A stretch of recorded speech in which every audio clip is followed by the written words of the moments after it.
Bueno amigos de Lecturas a Blanco y Negro, bienvenidos a esta nueva lectura en video, pero hoy voy a hacer una pequeña pausa en la lectura de José Donoso, El lugar sin límites, para dar paso hoy a leer un cuento de Guy de Maupassant, este libro que se llama Historias de amor extremo. A petición de una compañera que tiene este mismo libro, vamos a leer un cuento que se llama La felicidad. Bueno, espero les guste a todos. El día de mañana estaré subiendo la lectura del capítulo 6 del libro El lugar sin límites de José Donoso. Guy de Maupassant, rápidamente, es un escritor francés que lo descubrí por la lectura de un cuento que se llama Bola de Cebo. Es absolutamente espectacular, al igual que su cuento Un loco. Dos cuentos recomendados que muy seguramente leeré en este canal. Escritor francés que tuvo que vivir la guerra franco-prusiana, donde sirve de escenario para este cuento Bola de Cebo.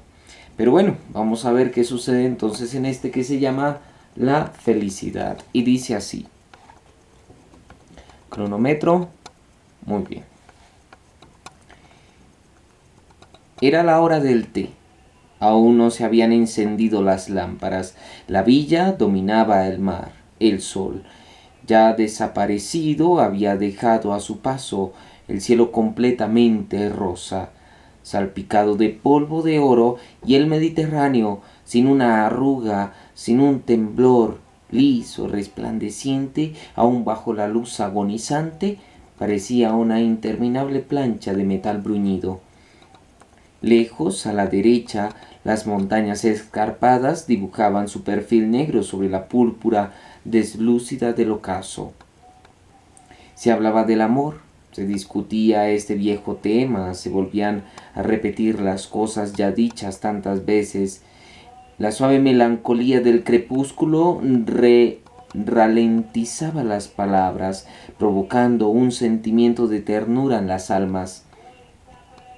Y la palabra amor, que surgía una y otra vez, tan pronto pronunciada por una fuerte voz masculina como dicho por una voz femenina suave y ligera, parecía llenar la sala, revolotear por ella como un pájaro, planear como si fuera un espíritu.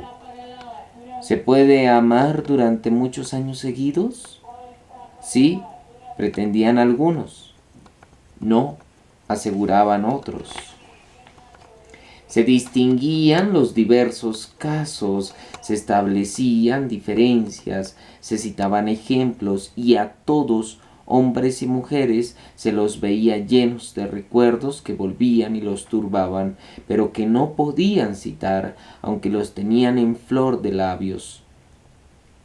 A flor de labios, perdón, y parecían cada vez más emocionados, hablando de aquella cosa trivial y soberana,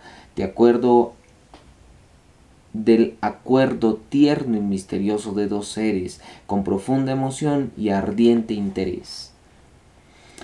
De pronto, alguien con la mirada fija en un punto lejano exclamó: «¡Miren allí! ¿Qué es aquello?».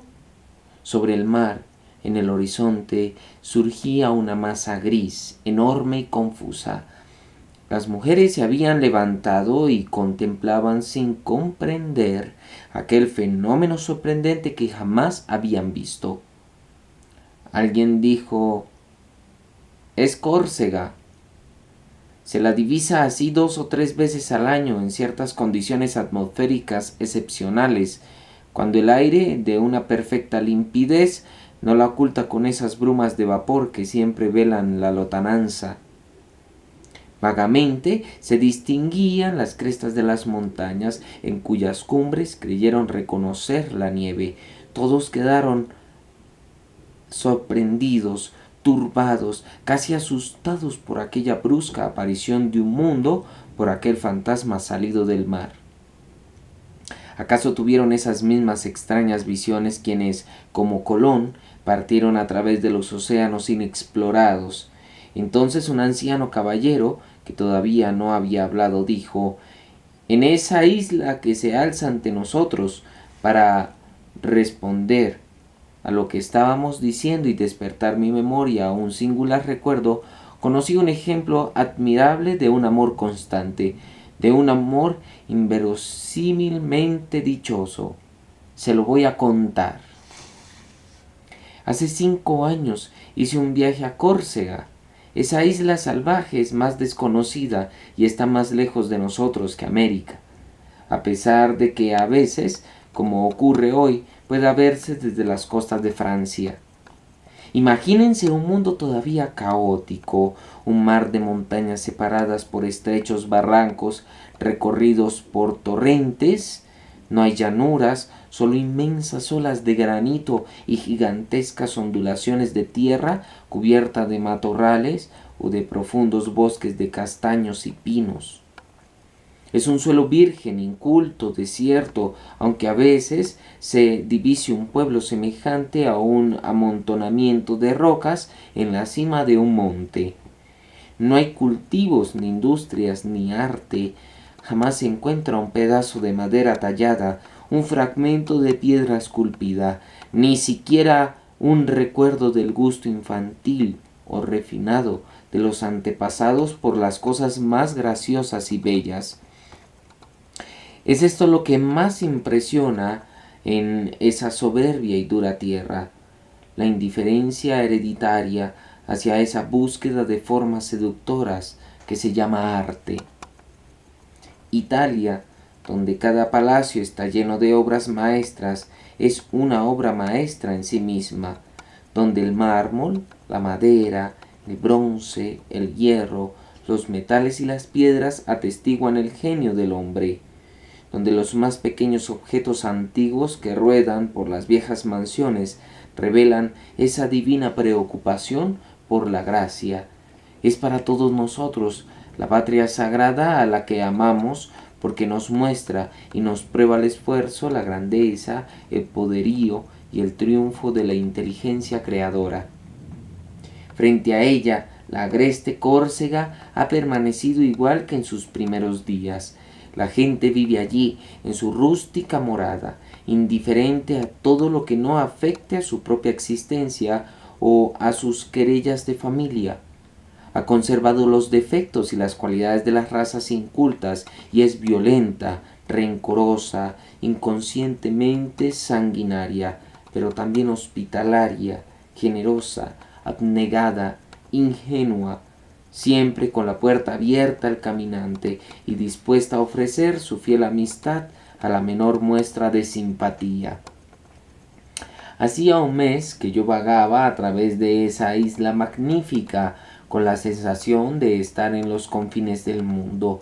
No había posadas, ni tabernas, ni carreteras. Llegaba por sendero de mulas a esas aldeas colgadas del flanco de las montañas que dominan abismos tortuosos de los que se oye ascender de noche el rumor continuo, la voz sorda y profunda del torrente. Llamaba a las puertas de las casas, pedía refugio para la noche y algo de sustento hasta el día siguiente, y me sentaba a la humilde mesa y dormía bajo el humilde techo y estrechaba la mañana siguiente la mano que me tendía mi anfitrión después de haberme acompañado hasta los límites del lugar. Pues bien, una tarde, tras 10 horas de marcha, llegué a una pequeña vivienda totalmente aislada en el fondo de un estrecho valle que, una legua más allá, desembocaba en el mar. Las dos vertientes de la montaña, cubiertas de matorrales, de rocas desprendidas y de grandes árboles, cerraban como dos sombrías murallas aquel barranco lamentablemente triste. En torno a la choza había algunas vides, un pequeño jardín y algo más lejos un grupo de grandes castaños, lo suficiente, en fin, para vivir, y una fortuna para un país tan pobre. La mujer que me recibió era vieja, austera y limpia, toda una excepción. El hombre, sentado en una silla de Enea, se levantó para saludarme y se volvió a sentar sin decir una palabra. Su compañera me dijo, perdónelo, se ha quedado sordo, tiene 82 años. La mujer hablaba en francés de Francia. Eso me sorprendió. Le pregunté, ¿no es usted de Córcega? Ella me respondió, no, somos del continente, pero hace 50 años que vivimos aquí. Una sensación de angustia y de miedo me estremeció ante la idea de aquellos 50 años transcurridos en tan oscuro agujero, alejado de las ciudades y de la gente. Llegó un viejo pastor y nos pusimos a comer el único plato de la cena, una sopa espesa en la que habían hervido todo junto, patatas, tocino y coles. Cuando acabó la breve comida, fui a sentarme junto a la puerta, con el corazón oprimido por la melancolía del monótono paisaje, por ese desamparo que se apodera a veces de los viajeros en ciertas noches tristes, en ciertos parajes desolados. Parece como si todo, la existencia y el universo, estuviera a punto de acabar. Se percibe bruscamente la espantosa miseria de la vida, el aislamiento de todos, la nada de todo y la negra soledad del corazón que se acuna y se engaña a sí mismo con sueños hasta la muerte. La anciana se acercó a mí y, poseída de esa curiosidad que vive siempre en el fondo de las almas más resignadas, me dijo, entonces, ¿viene usted de Francia? Sí, viajo por gusto. ¿Es usted de París, acaso? No, soy de Nancy. Me pareció que una extraordinaria emoción la agitaba, aunque no sabría decir cómo lo vi, o mejor dicho, lo noté. Ella repitió con voz lenta, ¿es usted de Nancy? El hombre apareció entonces en la puerta con esa impasibilidad de los sordos. No importa, no oye nada, dijo ella. Luego, al cabo de unos segundos, añadió, ¿entonces conoce usted gente de Nancy? Claro, a casi todo el mundo. ¿A la familia de Saint Alais? Sí, muy bien, eran amigos de mi padre. ¿Cómo se llama usted? Le dije mi nombre. Me miró fijamente y luego, con esa voz baja de quien evoca sus recuerdos, dijo, sí, me acuerdo muy bien. ¿Y los Briesmaché? ¿Qué ha sido de ellos? Murieron todos. Ah, ¿y los Sirmont? ¿Los conoce? Sí, el último es general. Entonces, temblando de emoción, de angustia, de no sé qué sentimiento confuso, poderoso y sagrado, de no sé qué necesidad de confesar, de decirlo todo, de hablar de cosas que había tenido hasta aquel momento encerradas en el fondo de su corazón, y también de aquellas personas cuyos nombres agitaban su espíritu, dijo, sí, ya sé, Henri de Sagmont es mi hermano. Alcé mis ojos hacia ella, atónito por la sorpresa, y de pronto me vino el recuerdo. El hecho había provocado tiempo atrás un considerable escándalo en la noble Lorena. Una joven bella y rica, Susanie de Segmont, había sido raptada por un suboficial de húsares del regimiento que mandaba su padre. Era un guapo mozo, hijo de un campesino, pero capaz de llevar con gallardía el tormán azul, aquel soldado que había seducido a la hija de su coronel. Ella lo había visto, se había fijado en él y seguramente se había enamorado mientras veía desfilar los escuadrones. Pero, ¿cómo le había hablado? ¿Cómo había podido verse, entenderse? ¿Cómo se había atrevido ella a darle a entender que lo amaba? Eso no se supo jamás. Nadie llegó a darse cuenta de nadie. Nadie llegó a darse cuenta de nada. Nadie presintió nada. Una noche, cuando el soldado acababa de cumplir su servicio, desapareció con ella. Los buscaron, pero no los encontraron. Jamás se tuvo noticias.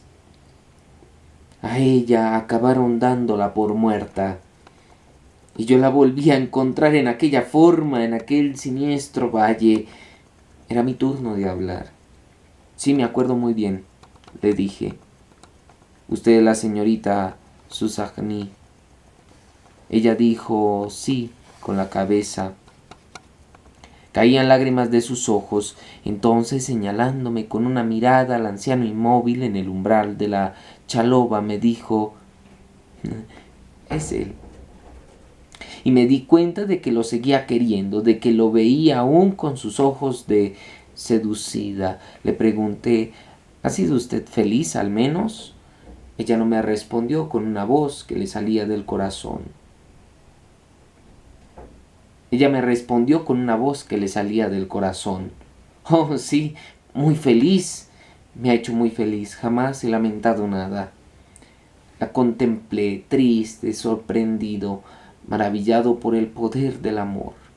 Aquella muchacha rica había seguido a aquel hombre, a aquel campesino, se había transformado ella misma en una campesina, se había habituado a su vida sin encantos, sin lujos, sin delicadezas de ninguna clase, se había plegado a sus sencillos hábitos y todavía lo amaba, se había convertido en la mujer de un patán, con su cofia, con su falda de paño. Comían un plato de barro sobre una mesa de madera, sentada en una silla de Enea. Un guiso de coles y patatas con tocino. Se acostaba en un jergón junto a él. Y nunca había pensado en otra cosa sino en él. No había echado de menos ni las joyas, ni las telas, ni los lujos, ni la blandura de los asientos, ni la tibieza perfumada de las alcobas envueltas en tapices, ni la suavidad del colchón de pluma donde se hunden los cuerpos para el reposo. Nunca había necesidad de otra cosa que no fuera él. No deseaba nada más siempre que él estuviera junto a ella. Era muy joven cuando había abandonado la vida, el mundo y a todos los que habían criado y amado. Había llegado sola con él a aquel barranco salvaje y él lo había sido todo para ella, todo lo que se desea, todo lo que se sueña, todo lo que se espera y se ansía, todo lo que se aguarda sin límites. Él había llenado de dicha su existencia de punta a cabo. No habría podido ser más feliz. Y durante toda la noche, oyendo el ronco resollar del viejo soldado tendido sobre su camastro, al lado de la mujer que lo había seguido hasta tan lejos, pensé en aquella extraña y sencilla aventura, en aquella felicidad tan completa hecha de tan poco. Y me marché al salir el sol, tras haber estrechado la mano de los dos ancianos esposos. El narrador calló. Una mujer dijo: no me sirve. Y ya tenía un ideal demasiado fácil, necesidades demasiado primitivas y exigencias demasiado sencillas. No podía ser otra cosa que una simple. Otra habló con voz más calmada: ¿y eso qué importa? Fue feliz. Y allá, lejos, al final del horizonte, Córcega se hundía en la noche. Regresaba lentamente al mar, borraba su gran sombra aparecida como para cortar por sí misma la historia de los dos humildes amantes que albergaba su costa. Bien amigos, así damos entonces final a este libro, a este cuento, perdón, del libro Historias de Amor Extremo, que tuve la oportunidad de conseguir el año pasado en un outlet de libros en la ciudad de Neiva, y que muchos de los compañeros cercanos tuvieron la oportunidad de conseguirlo este año en el outlet que se realizó en Neiva.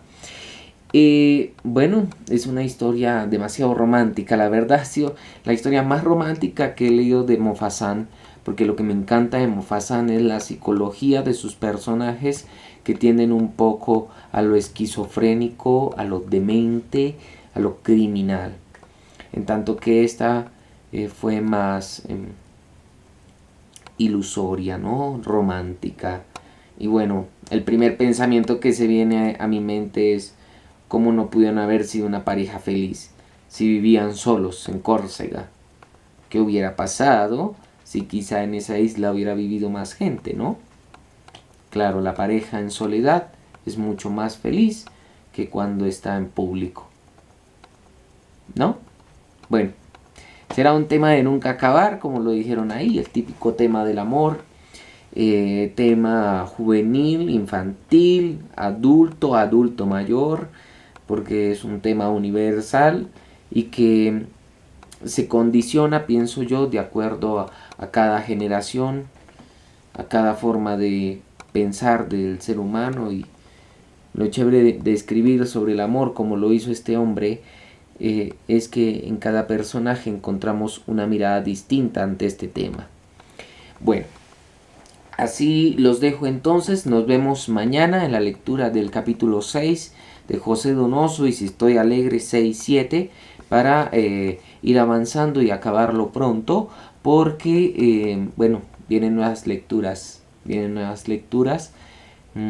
Intentaré buscar El pájaro Speed de Rafael Chaparro, quien escribió también Opio en las nubes, y vamos a leer también Melodrama de Jorge Franco.